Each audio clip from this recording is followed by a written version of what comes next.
Corporations, high middle class, businesses, those with time and money, should be held a lot more responsible for their impact if they want to continue prospering on American soil with American benefits. Otherwise it will no longer be America, as you kill the next generation.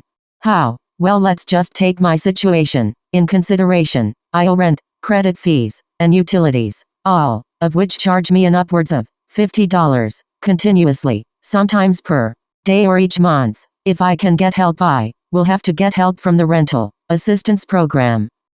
Yet this could be easily avoided. $5,000 may have to be forked over to me. Yet, leniency from rental and utility services, mandatory help from successful local businesses, could close this gap, and no one would be screwed over through a payment plan and smaller fees provided by Gov. Oh, $5,000 goes to me, and like 20k other people maybe just in this year, who knows? So you could do the math. Yada, but literally just morality requirements would save fucking millions of dollars.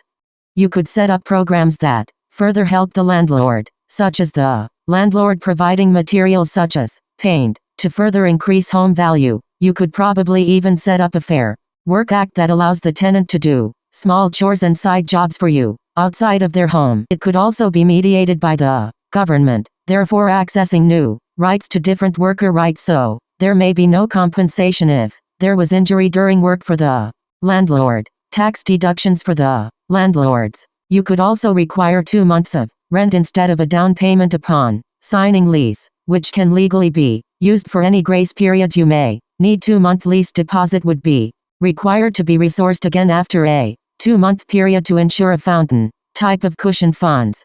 This would also help to close out the need for programs such as, especially if another crisis such as COVID were to strike again, higher middle class businesses should provide loans that can be paid back through working at their establishment and general time leaning. You would then create invisible resource of funds without actually creating many other sources for funds. Essentially, we could save a lot of lives, time, money, and first world headaches by understanding subtle communal systems such as